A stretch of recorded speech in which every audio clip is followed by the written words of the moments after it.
പാലക്കാട് പട്ടാമ്പിയിൽ 10ാം ക്ലാസ്സുകാരന് മർദ്ദനമേറ്റു. പട്ടാമ്പി GHSS ഹയർ സെക്കൻഡറി സ്കൂളിലെ വിദ്യാർത്ഥിയായ പട്ടാമ്പി സ്വദേശി മുഹമ്മദ് അബിസിനാണ് മർദ്ദനമേറ്റത്. സ്കൂളിൽ 9ാം ക്ലാസ്സുകാരും 10ാം ക്ലാസ്സുകാരും തമ്മിൽ പ്രശ്നങ്ങൾ നിലനിന്നിരുന്നു. ഇതിനിടെ പുറത്തുനിന്നെത്തിയവരാണ് കുട്ടിയെ മർദ്ദിച്ചത് എന്നുള്ള വിവരങ്ങൾ വരുന്നു. സാജിദ് അജ്മൽ വിവരങ്ങൾ നൽകും. സാജിദ്, എന്താണ് ഉണ്ടായത്? എവിടെ വെച്ചാണ് മർദ്ദനമേറ്റത്? വിദ്യാർത്ഥികളല്ല, പുറത്തുനിന്നുള്ള ആളുകളാണോ മർദ്ദിച്ചത്?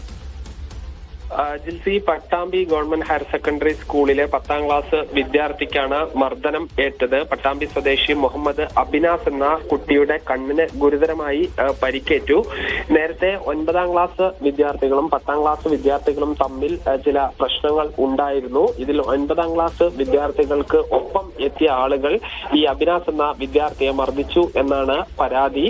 ഈ കുട്ടിയെ ഈ 9ാം ക്ലാസ്സുകാർക്ക് ഒപ്പം എത്തിയ ചില ആളുകൾ അതിക്രൂരമായി മർദ്ദിക്കുകയായിരുന്നു. ഈ കുട്ടിയെ ഇരുമ്പ് വടി ഉപയോഗിച്ച് ഈ കണ്ണിന് താഴെ അടിച്ച് പരിക്കേൽപ്പിച്ചു. കുട്ടി പെരിന്തൽമണ്ണയിലെ സ്വകാര്യ ആശുപത്രിയിൽ ചികിത്സ തേടിയിരുന്നു.